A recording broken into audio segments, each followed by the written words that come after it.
I walked away from grocery stores once already. Erewhon, Gelson's, Whole Foods, all gone. Most founders think landing a deal like this is the finishing line, but I can tell you it's just the beginning. So would I ever do it again? The answer is yes, but only if a few conditions existed. Let me walk you through them. Okay, let's begin with the first one, which is not retrofitting your business model into a different business model. I run an ice cream store here. It's a retail store and we sell pints. Now, pints do very well, and the natural evolution of that is thinking, hey, maybe we should get our pints into grocery stores. Why? Because lots of people were asking for that. But our business model for selling pints retail is very different to the business model that is involved for selling pints at grocery store. Pricing is different, scaling is different, marketing is different, volume is different.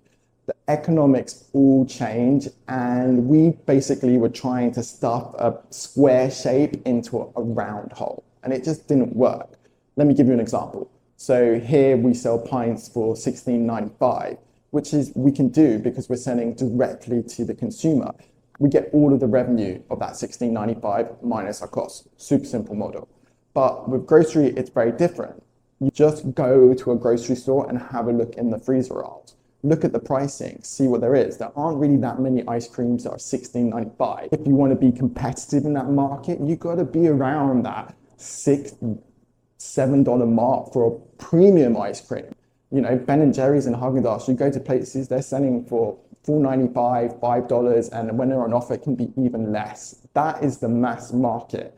So can you fit what you're doing in your retail store into that economic model? And for us, we just couldn't do it. Our ingredients were too premium. It just didn't make sense. For it to work, we would have to change a whole recipe and compromise on it. That's why you see so many ice creams or ingredients. If you just turn it around and you look at ingredients, you can see often they use water or dairy, which are a lot cheaper and help bulk it out. So really, you have to ask yourself, can my current pricing and my current ingredients scale to that grocery level where eventually can be selling for around that $6 mark? Because that's what the market wants, and that is what grocery buyers want. And how do I know that? Because they told me. But even if you solve the economics problem, which lots of companies do, you're not out of the woods. And that leads me on to number 2, which is capital.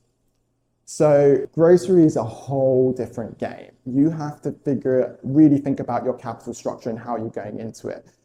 First of all, you're not going to be paid for long periods of time. Some terms of business with some of these really big players can be 12 months, 18 months before you see any revenue come to you. You have the capital behind you to survive that period.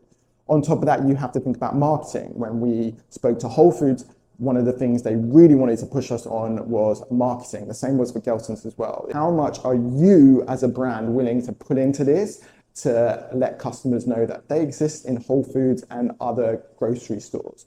Grocery stores aren't going to do that work for you. They want you to do that. They want you to pay to get people to come in and buy your product. It's your product. It's your job to make people buy those. But you need capital to build that awareness. You need capital to reach people, for marketing, to make your product stand out, to do tasting, to do samplings, to gondola displays at the grocery store, or even promotions. You know, all of those promotions you see in grocery stores where it's like on sale for $4.95 when it used to be $6, that's the supplier, that's you making up that difference. It's not the grocery store. And I think that's what a lot of people are surprised to hear. Now, if you get it all right, don't get me wrong, grocery is a great market. You win by volume. If you sell across the States, you'll be selling thousands and millions of units, but you're selling thousands and millions of units on a cents of a pint. And it works, but you need to have that capital to last you in between. And it's one of the main reasons why a lot of brands go out. They just don't have the capital to last that awkward kind of in between when you get in and eventually you have enough scale to justify that your business still works. Now, even if you get your capital right and you're well funded and you think you can last this period, there is still one thing you have to consider. Are you in the right category? Some grocery food categories are just inherently simpler than others. So let me break this down. So what's the main thing you have to factor about ice cream? Storage. frozen storage. That is a huge complication to what you do. If I was selling chips or cookies or dry goods that you can just put in a box and you can ship off straight to the grocery stores or in a truck, it's super simple. You don't have to worry about stuff melting. You don't have to worry about keeping it cool or food safety with regard to temperature. It's a huge factor and it's a huge extra cost involved. And if you want to be competitive, like we said in point one, you have to get your economics right. So the pricing has to be right. But suddenly all of these bits are cutting into it. Now let's compare it to something like a bag of chips.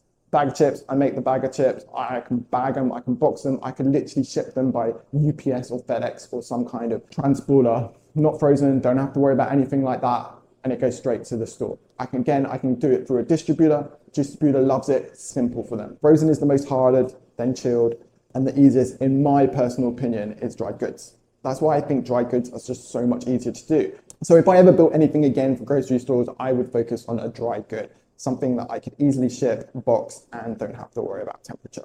Look, the last time I did selling at grocery stores, I think I failed because of one simple thing. I was trying to force my business model on the retail store onto the grocery store's retail model, and it didn't work. That is on me, and that's a really big lesson that I learned. And that's the real reason it didn't work. It wasn't because of buyers, it wasn't because of retailers, it was because of me. And that's just part of the journey that you learn. It's just part of being in business. But the important thing is not to continue something if you're not making money from it in the long run. And once I understood that, everything changed. If you're thinking about launching your own grocery range and want to understand why we exactly stopped selling pints in grocery stores, I recommend watching my video here. I'll put a link here where I talk about the full details of why we stopped selling into grocery stores. Big love.